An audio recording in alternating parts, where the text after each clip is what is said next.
असताना 27 जेल मध्ये जाऊन ते त्या ठिकाणी कैद्यांना भेटणार आहेत। या कार्यक्रमाच्या बाबतीमध्ये 3 मोठे करंडक ठेवलेले आहेत स्पर्धेच्या विजेत्यांच्या करता। ज्ञानोबा तुकोबा महाकरंडक एक आहे, राष्ट्रसंत तुकडोजी महाराज महाकरंडक एक आहे आणि संत शेख मोहम्मद महाराज महाकरंडक याचाही अनावरण आम्ही केलं। अतिशय आकर्षक अशा प्रकारचे करंडक ते ठेवलेले आहेत आणि हा एक अत्यंत चांगला आणि लोकोपयोगी असा उपक्रम आयोजित केल्याबद्दल मी लक्ष्मण खाबिया यांचंही कौतुक केलं। गृह प्रशासनाचं, गृह विभागाचं पण मी अभिनंदन केलेलं आहे आणि ही अभंग भजन स्पर्धा राज्यस्तरीयची यशस्वी व्हावी अशाही प्रकारच्या शुभेच्छा मी आणि दिलीप वळसे पाटलांनी दिल्या।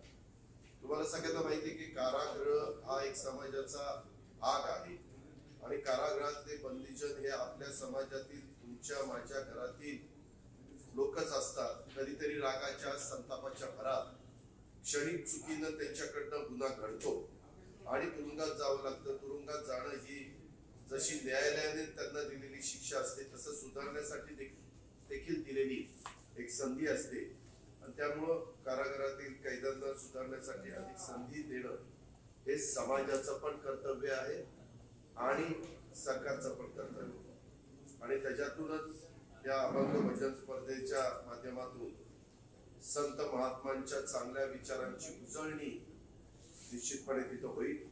बंदीजनांच्या कलागुणांना वाव देखील तिथं देता येईल। त्यांच्या मनातले वाईट विचार या निमित्तानं आपल्याला दूर करता येईल। चांगल्या विचाराच्या दिशेने त्या सगळ्यांची वाटचाल सुरू होईल आणि या स्पर्धेमुळं त्यांच्या कारागृहातलं वास्तव्य हे थोडस वेगळ्या प्रकारे व्हायला मदत होईल असा मला विश्वास आहे आणि याच्यातून कारागृहातील जे शिक्षा झालेले लोक आहेत त्यांनी आपली शिक्षा पूर्ण करून बाहेर येतील त्यावेळी त्यांना समाजात मानानं जगता आलं पाहिजे, समाजाने त्यांना स्वीकारलं पाहिजे। कालच तशा पद्धतीनं सर्वोच्च न्यायालयाने माजी पंतप्रधान राजीव गांधी यांची हत्या प्रकरणातल्या मारेकरी A.G. पेराविलन याला मुक्त करण्याचा आदेश दिलेला आहे। असे अनेक कैदी आपली शिक्षा पूर्ण करून कारागृहाच्या बाहेर येतात त्यावेळी ते समाजात सामावून जाण्यास योग्य असले पाहिजे, शारीरिक मानसिक दृष्ट्या सक्षम असले पाहिजे, त्याची काळजी कारागृहाने देखील घेतली पाहिजे आणि त्याच्यातून एक चांगला संदेश महाराष्ट्रामध्ये देता यावा आज आमच्या शरद क्रीडा सांस्कृतिक प्रतिष्ठानच्या लक्ष्मीकांत खाबिया त्यांच्या सगळ्या टीमचा प्रयत्न आहे आणि तो एक छोटासा कार्यक्रम आम्ही आज इथं घेतलेला आहे। राजकारणातील प्रत्येक अचूक बातमीचे सर्वात आधी अपडेट्स मिळवण्यासाठी सरकारनामाच्या सर्व सोशल मीडिया प्लॅटफॉर्मला लाईक, फॉलो आणि सबस्क्राईब करा।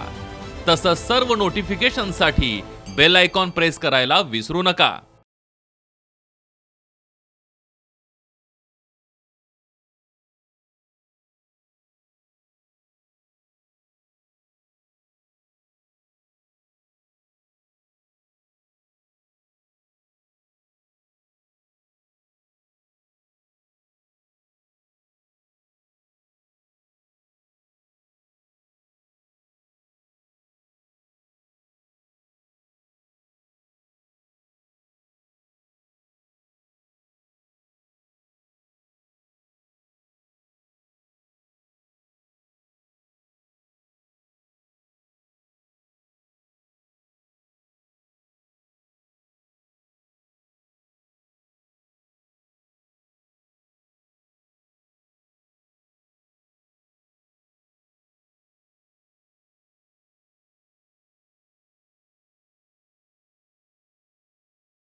आज हे सगळे प्रवेश झाल्यानंतर आपल्या सगळ्या पत्रकारांना मित्रांना माहिती आहे की काल मध्य प्रदेशमध्ये ओबीसी आरक्षणासह निवडणुका घ्यायला सुप्रीम कोर्टाने परवानगी दिलेली आहे आणि त्याबद्दल महाराष्ट्रातही हा निर्णय लागू होईल का याच्याबद्दल आमचा प्रयत्न लगेचच तो निकाल आल्या सुरू झाला.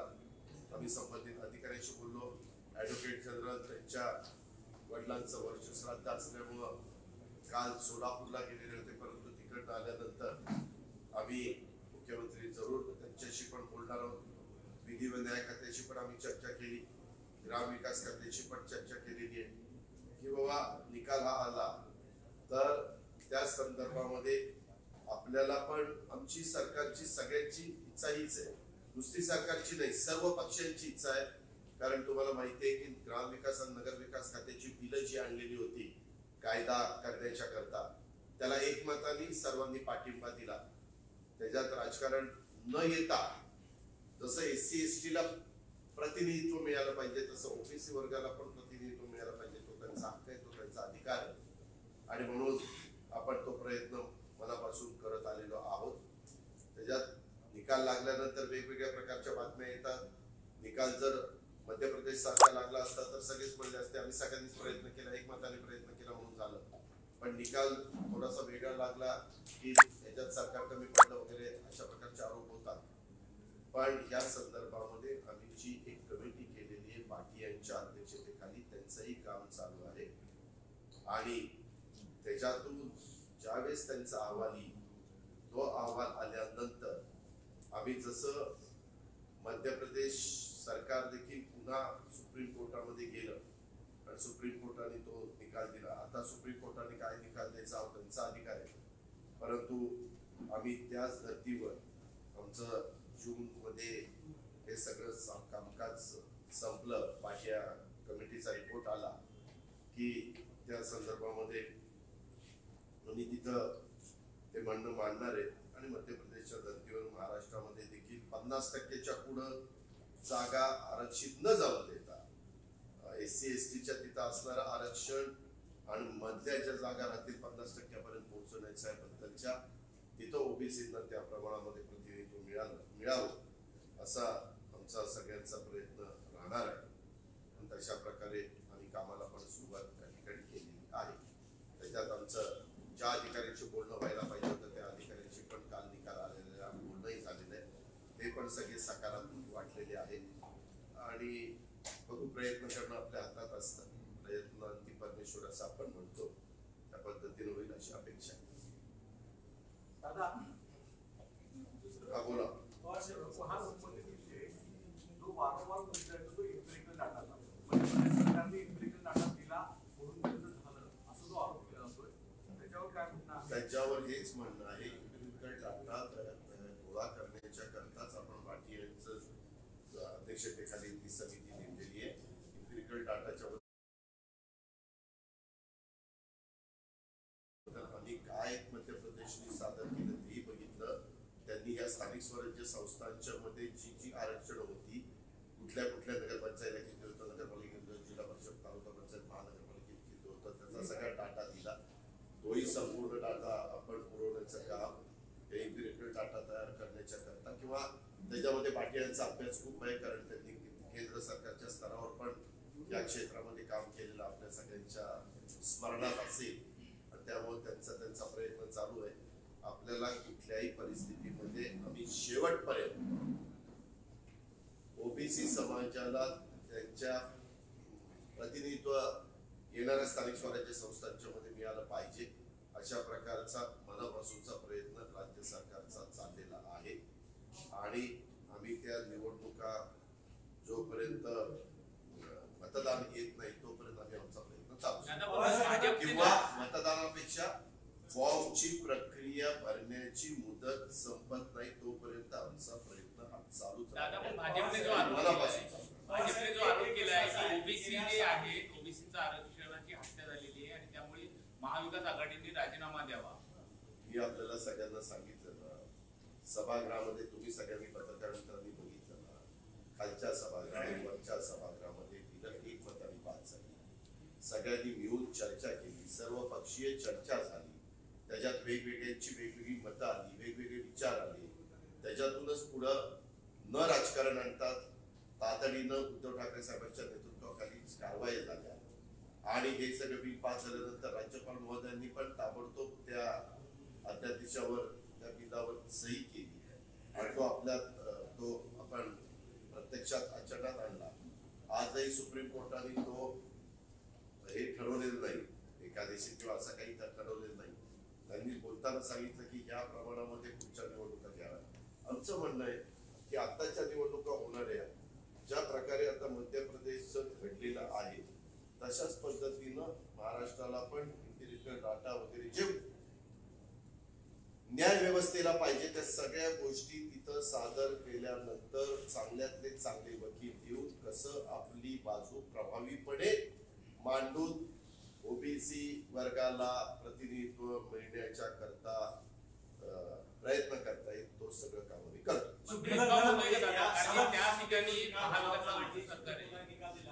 त्याच्यामध्ये सगळं संपूर्ण देशभरामध्ये तो निकाल लागू होईल.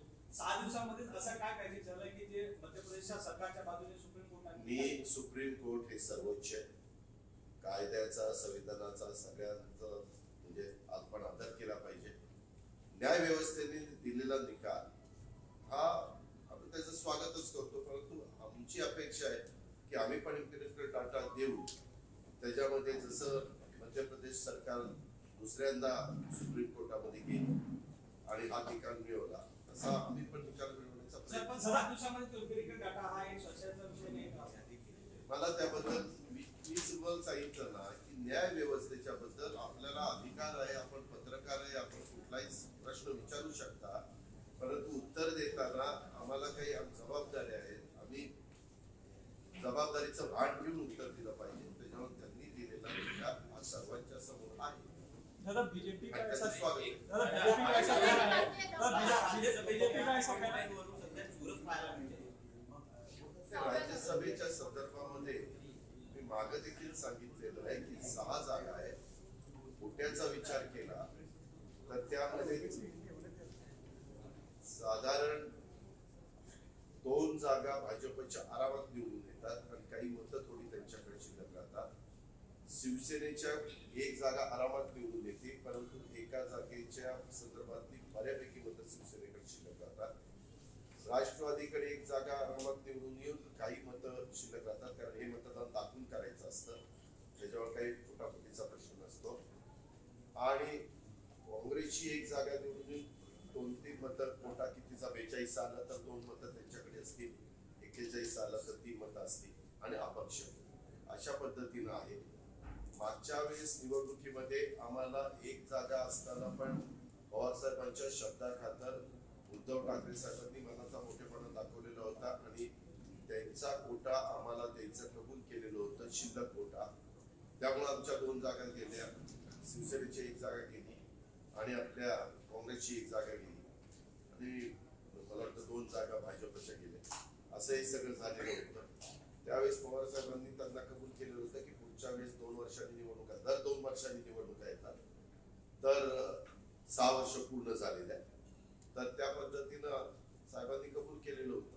आता पवार साहेबांची आणि उद्धव ठाकरे साहेबांची बैठक झालेली मीडियामध्ये सगळ्यांनी दाखवलेली आहे आणि मीडियानी ती दाखवल्यानंतर त्यांची याबद्दल पण चर्चा झाली असावी. हे आमचे दोन्ही पक्षाचे सर्वोच्च मान्यवर आहेत, त्याच्यावर आम्ही काही त्यांना कुठला प्रश्न विचारला नाही की आपली काय चर्चा झाली. तो त्यांचा भाजपा पण परत पुन्हा एकदा 3री जागा देण्याचा कुठेतरी प्रयत्न करते. एकीकडे संभाजी महाराज आहेत आणि शिवसेनेने आधीच घोषणा केली की आम्ही कुणाला कोणी जागा किती लढवायच्या प्रत्येकाचा अधिकार आहे. सूचक ज्याला मिळतील ते फॉर्म भरू शकतात. मला वाटतं 10 सूचक लागतात, त्याच्यावर 10 सूचक जे मिळवतील ते फॉर्म भरू शकतात. परंतु छाननी होऊन अंतिम यादी प्रसिद्ध होईपर्यंत बऱ्याच गोष्टी घडतात. तसं काहीतरी चांगलं घडेल अशी अपेक्षा. संभाजी महाराज जे आहेत ते पवार साहेबांनी त्यांना पाठिंबा दिला असंही बातम्या मागे आल्या होत्या. संभाजी महाराजांना एनसीपीचा पाठिंबा मला त्याच्याबद्दलचं यत्तीची काही माहिती नाही. मी मगाशीच तुम्हाला स्पष्ट सांगितलं, पवार साहेबांनी आणि उद्धव ठाकरे साहेबांची मीटिंग झालेली आमच्या कानावर आलेली आहे. त्यामध्ये काय चर्चा झाली आम्हाला तो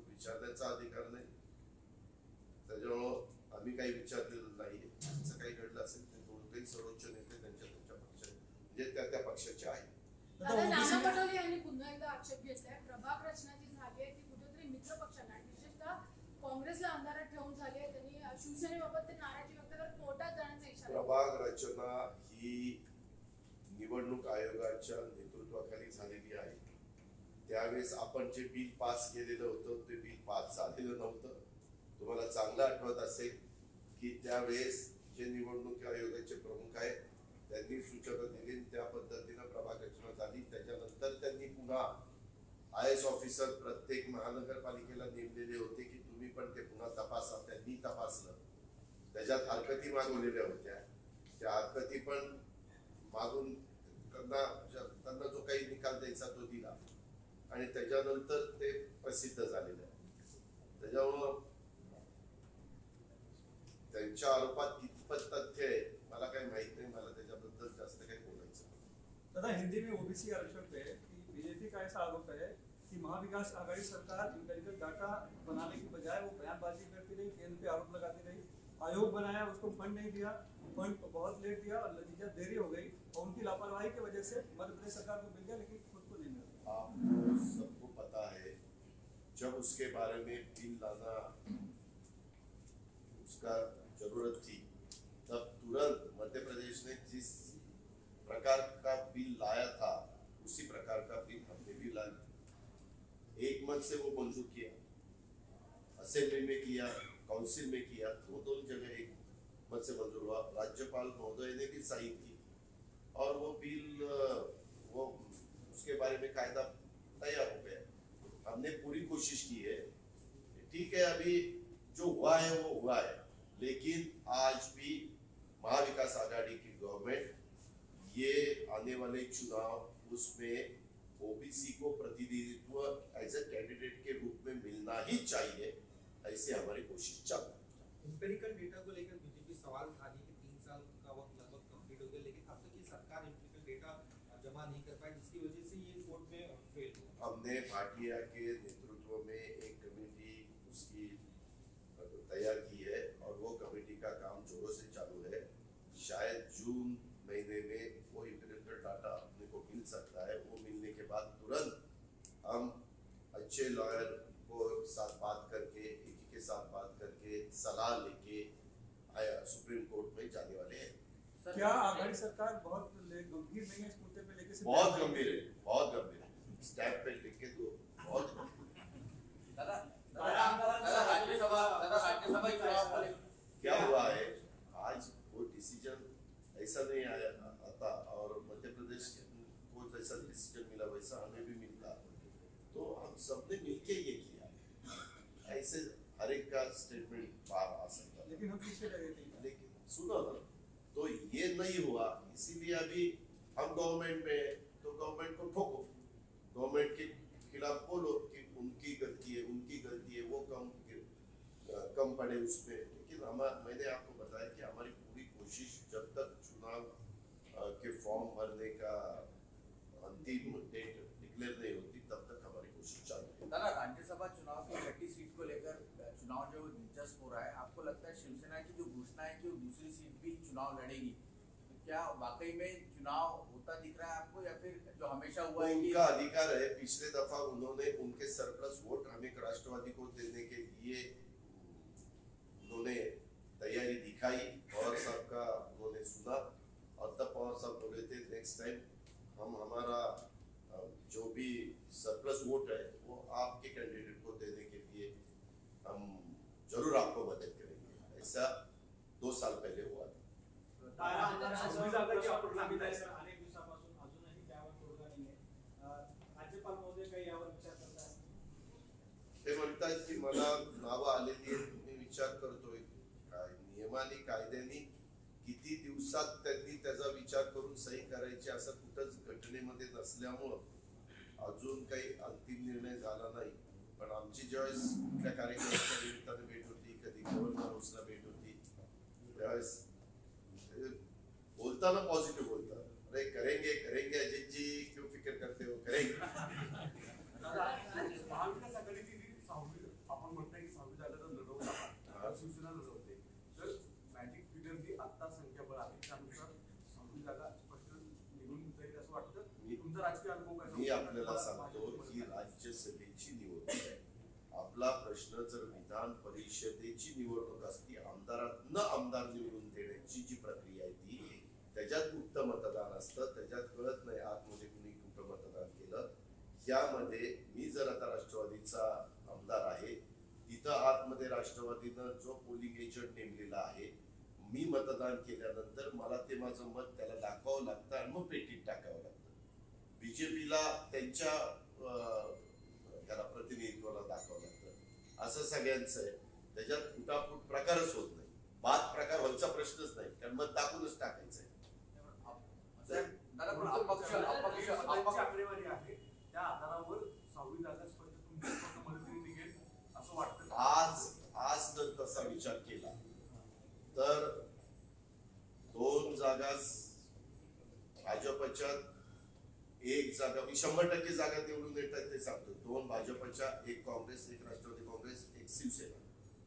हे सगळं बघितल्यानंतर जी सरप्लस मतं राहतात त्याच्यात सगळ्यात जास्त मतं ही शिवसेनेकडे राहतात, त्याच्यानंतर मतं भाजपकडे राहतात, त्याच्यानंतर मतं राष्ट्रवादीकडे राहतात आणि त्याच्यानंतर मतं अपक्ष आहेत की त्यांच्याकडे 1-2 अशा पद्धतीने राहतात.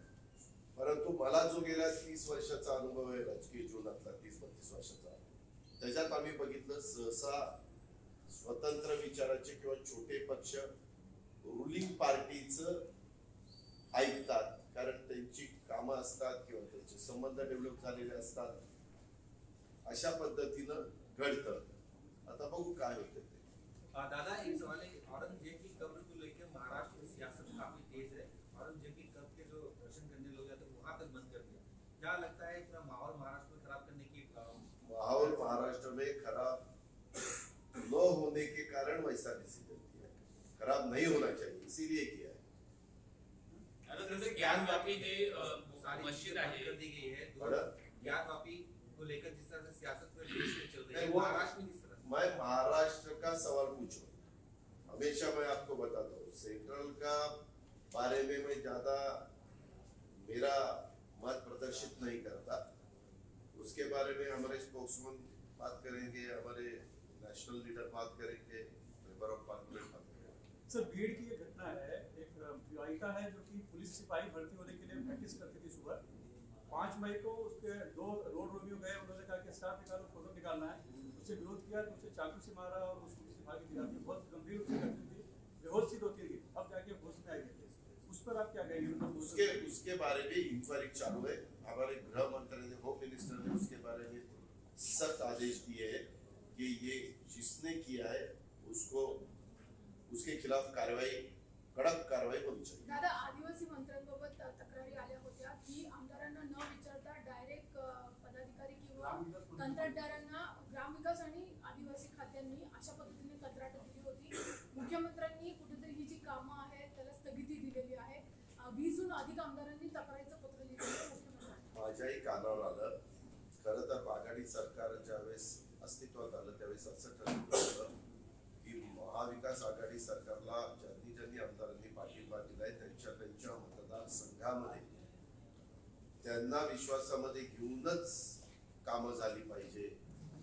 जो काही निधी असेल, जे काही डेव्हलपमेंट असेल, त्या सगळ्या गोष्टी झाल्या पाहिजे. परंतु काही बाबतीत तसं न होता थोडस आघाडीचेच आमदार पण दुसऱ्या मित्र पक्षांच्या वतीनं काही निधी तिथं गेलेला दिसतोय, त्यांच्या पक्षाच्या कार्यकर्त्यांना देण्याच्या करता अशा प्रकारची तक्रार गेली आणि त्याला स्थगिती दिली असं माझ्या कानावर आहे. आज आपली पत्रकार परिषद संपल्यानंतर मुख्यमंत्र्यांच्या बरोबर आमची एक मीटिंग आहे, खरीप पूर्व हंगाम बैठक राज्याची. आता खरीपच्या पेरण्या सुरू होतील ना, तर संपूर्ण जिल्ह्यांच्या झाल्या, विभागाच्या झाल्या, शेवटची बैठक मुख्यमंत्र्यांच्या उपस्थितीत असतील. त्या बैठकीत मी सीएम साहेबांना तो प्रश्न विचारला. निधीबाबत ह्या तक्रारी सतत येत आहेत. आपण ह्याला कशा पद्धतीने बघता? कारण शिवसेनेचे आमदारांची जी बैठक झाली सीएम बरोबर, त्यामध्ये पण त्यांनी सांगितलं आम्हाला निधी येत नाहीये. या आमदारांचं म्हणणे की आमचा निधी परस्पर हा दिला जातोय. निधी नाही परस्पर दिला जात, कारण नसताना गैरसमज करून घेऊ नको. त्याच्यामध्ये असं झालेलं आहे की आमदारांना आमदारांचा निधी गेला, त्याच्या व्यतिरिक्त आता बारामतीला अजित पवार आमदार आहे, आता अजित पवारला जो काही निधी जायचा तो गेला, परंतु त्याच्या व्यतिरिक्त मित्रपक्ष शिवसेना किंवा काँग्रेस, तिथं काँग्रेस किंवा शिवसेनेच्या काही कार्यकर्त्यांना त्या पक्षाकडनं थोडा शिफारसीमुळे थोडा निधी आला, असं घडलेलं आहे. तर ते दुरुस्त करण्याची गरज आहे, कारण ठरलेलं होतं की त्या आमदाराला डिस्टर्ब न करता तिथं काम करायचं. कारण आम्ही सगळे मिळून किती जण आहोत तसा विचार केला तर समजा 165-170 झाला किंवा 175 झाला, पण बाकीचे तर 113 मतदारसंघ आहेत ना, ज्याला निधी द्यायचं त्यांनी मग तिथं काय पक्ष वाढवायचा तो वाढवा ना, म्हणजे मग ह्या तक्रारी पण येणार नाही. आणि काही बाबतीमध्ये तक्रारी आल्यानंतर त्या बाहेर प्रसिद्धी म्हणजे बाहेर सांगितल्या जातात.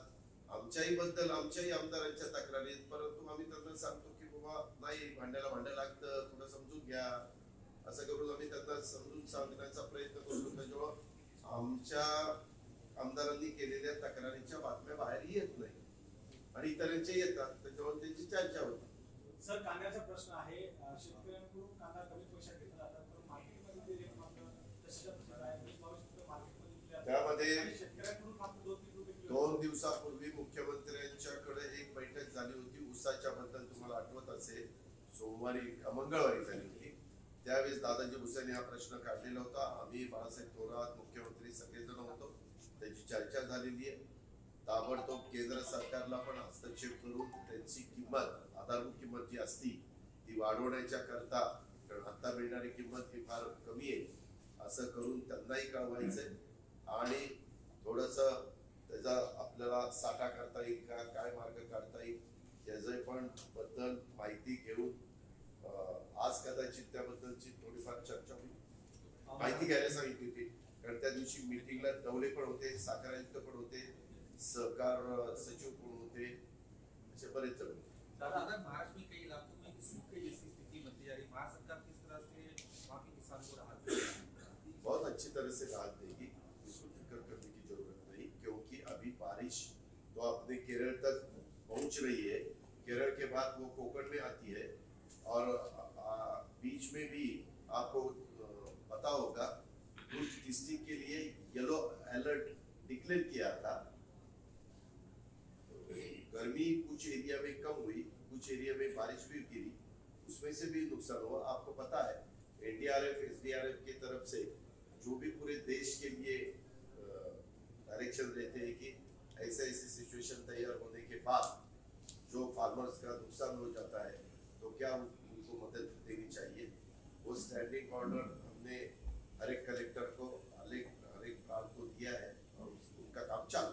दादा, 2 दिवसापूर्वी सर्वोच्च न्यायालयाने राज्य निवडणूक याचिका संदर्भात बोललं की इलेक्शनच्या बाबतीत राज्याच्या निवडणुकीच्या स्थानिक स्वराज्य संस्थेच्या निवडणुकीच्या बाबतीत त्याच्यामध्ये सांगितलं की काही ठिकाणी पाऊस जिथे कमी आहे तिथे निवडणुका घ्याव्या.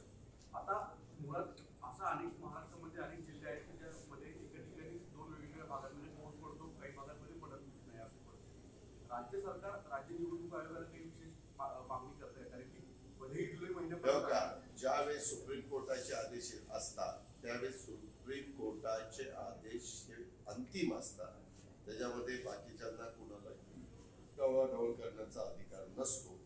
फार तर लार्जर बेंच समोर तुम्ही जाऊ शकता, पण तुम्ही बाकीचं काही कोणी करू शकत नाही.